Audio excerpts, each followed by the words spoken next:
এই ধরনের পোস্টার লাগানোর জন্য কিংবা একটি ককটেল নিক্ষেপ করার জন্য যে ধরনের সেটআপ প্রয়োজন, এই একটা ঘনবসতিপূর্ণ বাংলাদেশে এটি কিন্তু সম্ভব।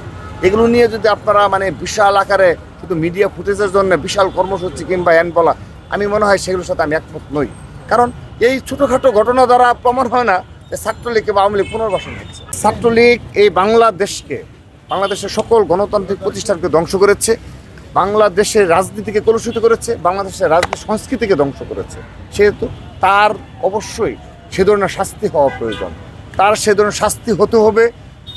আমার জুলাই আগস্ট গণ অভ্যুত্থানে যারা শহীদ হয়েছে সবার বিচার হতে হবে।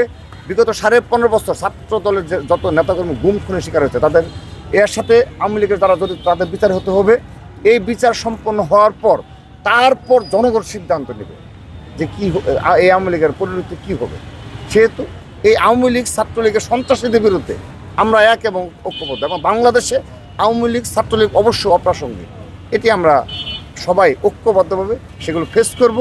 সেই বিগত 17.5 বছরের যে অন্যায় তারা করেছে তার বিচারের দাবিতে আমরা ঐক্যবদ্ধ থাকবো, এবং তার বিচার অবশ্যই আমরা এই বাংলাদেশে সুনিশ্চিত করবো ইনশাআল্লাহ। এই বিষয়ে কোনো ছাড় নেই। আর মনোবল হতে হয় স্পার্জিত। জেরুজালেম 25 বছরের পথ চলায় নিরাপদে রাখার প্রত্যয়ে। এই ধরনের পোস্টার লাগানোর জন্য কিংবা একটি ককটেল নিক্ষেপ করার জন্য যে ধরনের সেটআপ প্রয়োজন, এই একটা ঘনবসতিপূর্ণ বাংলাদেশে এটি কিন্তু সম্ভব। এগুলো নিয়ে যদি আপনারা বিশাল আকারে শুধু মিডিয়া ফুটেজের জন্য বিশাল কর্মসূচি কিংবা বলা, আমি মনে হয় সেগুলোর সাথে আমি একমত নই। কারণ এই ছোটোখাটো ঘটনা দ্বারা প্রমাণ হয় না যে ছাত্রলীগ বা আওয়ামী লীগ পুনর্বাসন হচ্ছে। প্রমাণ হয় যে আমি আপনাদের বিভেদমূলক রাজনীতি করছি, এগুলোর দ্বারা ছাত্রলীগ আওয়ামী লীগ পুনর্বাসন করছে। এই ছোটোখাটো কোনো একটি অন্ধকারের রাতে একটি ককটেল নিক্ষেপ করলো, তা বলে যে অবরোধে কোনো নামগন্ধ নেই। শুধুমাত্র এই গভীর রাতে বিগত সময়ে যখন সরাসরি গুলি চালানোর নির্দেশ ছিল খুনি হাসিনা, তখনও কিন্তু এই ঢাকার রাজপথে পুরো বাংলাদেশে দেশনেত্রী বেগম খালেদা জিয়ার নির্দেশে এবং জনাব তারেক রহমানের নির্দেশে ছাত্রদল, যুবদল, বিএনপি নেতাকর্মীরা কিন্তু আমরা প্রকাশ্যে দিনের দুপুরে মিছিল করেছি। হ্যাঁ, জানতাম আমাদের গুলি করতে পারে, আমাদের গ্রেপ্তার করলে আমাদেরকে ছাড়বে না, দীর্ঘদিন কারাভোগ করতে হবে। হ্যাঁ, আমরা দীর্ঘদিন কারাভোগ করেছি, আবার প্রতিবাদে সামিল হয়েছি। ওদের তো সে ধরনের সেটআপ নেই, এই বাংলাদেশের জনগণ আর মেনে নেবে না।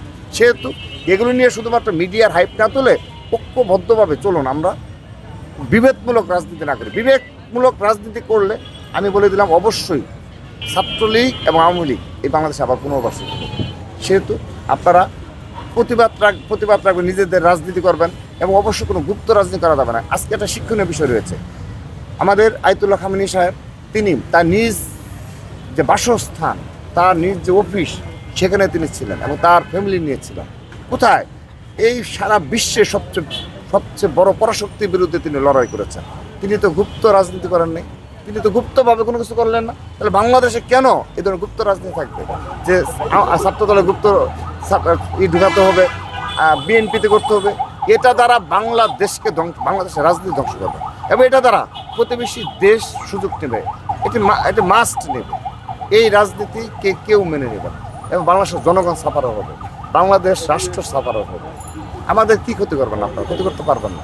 বিএনপি দেশের জনগণের দল, ছাত্রদল, আমরা এভাবেই সাধারণ শিক্ষার্থীদের নিয়েই আমরা এভাবে পথ চলবো। সারা দেশে ওয়ার্ডে বলেন, থানায় যারা রাজনীতি করে তারা আমাদের সাথে থাকবেই।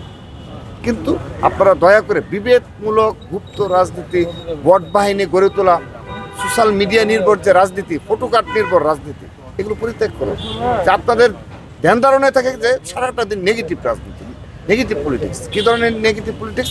যে এখানে মনে হয় ছাত্রদের একটা ভুল ধরা যাবে, এটা নিয়েই ঐক্যবদ্ধভাবে কী করেন, এবং কোনো সময় এ টিমকে কাজে লাগান, কোনো সময় বি টিমকে, কোনো টিম সি টিম। এই রাজনীতির দ্বারা কখনো ভালো কিছু হবে না ভাই, নেভার।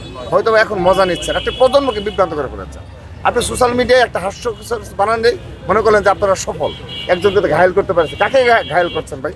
একজন মুসলিম ভাইকে। তাকে আপনি ভালো কাজের মাধ্যমে পরাজিত করুন, তাকে আপনি রাজনীতিকভাবে ভালো রাজনীতির মাধ্যমে আপনি তাকে পরাজিত করুন, কোনো সমস্যা নেই তো কোনো।